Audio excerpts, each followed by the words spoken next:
আসসালামু আলাইকুম, back to my channel Rupsina কিচেনে আপনাদের সবাইকে স্বাগতম। আজকে আমি আপনাদের সাথে এগ পাস্তা শেয়ার করব। পাস্তা তো অনেক রকমভাবে বাড়িতে বানিয়ে খেয়েছেন, একবার এভাবে করে বানিয়ে দেখুন, খেতে দারুণ মজার হয়। একবার খেলে বারবার খেতে ইচ্ছা করবে। চলুন তাহলে দেখে নেওয়া যাক। প্রথমে চুলায় একটি কড়াই বসিয়ে নিয়ে নিচ্ছি পরিমাণ মতো পানি। পানিটা এখানে একটু বেশি করে দিতে হবে। দিয়ে দিচ্ছি হাফ চা চামচ লবণ, দিচ্ছি 1 টেবিল চামচ রান্নার তেল। তেল দেওয়ার কারণে পাস্তাগুলি সিদ্ধ হওয়ার পর একটার সাথে আরেকটা লেগে যাবে না। এখন পানিতে বলক আসার জন্য অপেক্ষা করব। কিছুক্ষণ পর পানিতে খুব ভালোভাবে বলক চলে এসেছে। এবার এর মধ্যে দিয়ে দিচ্ছি 1 কাপ পাস্তা। এখন একটু নেড়েচেড়ে ভালোভাবে মিশিয়ে নেব। চুলার আঁচ মিডিয়ামে রেখে পাস্তাগুলিকে 80%-এর মতো সিদ্ধ করে নেব। পাস্তাগুলি সিদ্ধ হতে এত বেশি সময় লাগে না, 4-5 মিনিটের মধ্যেই খুব ভালোভাবে সিদ্ধ হয়ে যাবে। 4-5 মিনিট পর পাস্তাগুলি সিদ্ধ হয়ে গিয়েছে। এবার আমি পাস্তাগুলি চুলা থেকে নামিয়ে ঠান্ডা পানি দিয়ে ধুয়ে নেব। অন্যদিকে চুলায় একটি প্যান বসিয়ে দিয়ে দিচ্ছি 2 চামচ রান্নার তেল। তেলটা গরম হয়ে আসলে দিয়ে দিচ্ছি আগে থেকে ফেটিয়ে রাখা 2টো ডিম। আমি এখানে 2টো ডিম নিয়েছি, আপনারা চাইলে 3টা বা 4টাও নিতে পারবেন। এখন আমি ডিমগুলিকে ভালোভাবে ভেজে ডিমের ভুজিয়া তৈরি করে নেব। ডিমগুলি ভাজা হয়ে গিয়েছে, এখন একটা প্লেটে তুলে নেব। একই প্যানে দিয়ে দিচ্ছি 3 টেবিল চামচ তেল।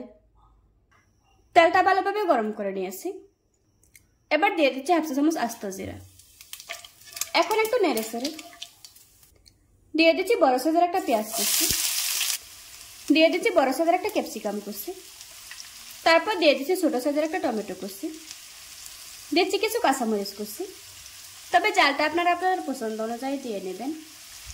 এবার চুলার আঁচ হাইতে রেখে সবজিগুলি 1 মিনিটের মতো ভেজে নেব। আপনারা এখানে আপনাদের পছন্দ অনুযায়ী সবজি নিতে পারবেন। তারপর চুলার আঁচ লোতে রেখে ঢাকনা দিয়ে রেখে দেব 2-3 মিনিটের জন্য। ফিরে এলাম 3 মিনিট পর। সবজিগুলি অনেকটাই সিদ্ধ হয়ে গিয়েছে। এবার দিয়ে দিচ্ছি স্বাদ মতো লবণ। এখানে লবণটা একটু বুঝে দিতে হবে, কারণ আমরা পাস্তা সিদ্ধ করার সময় লবণ দিয়েছি। এখন একটু নেড়েচেড়ে সবকিছুর সাথে খুব ভালোভাবে মিশিয়ে নেব। আবারও ঢাকনা দিয়ে রেখে দিচ্ছি 2 মিনিটের জন্য। 2 মিনিট পর সবজিগুলি খুব ভালোভাবে সিদ্ধ হয়ে গিয়েছে। এবার এর মধ্যে দিয়ে দিচ্ছি 1 টেবিল চামচ সয়া সস, দিয়ে দিচ্ছি 3 টেবিল চামচ টমেটো সস। এখন একটু নেড়েচেড়ে সবকিছু খুব ভালোভাবে মিশিয়ে নেব।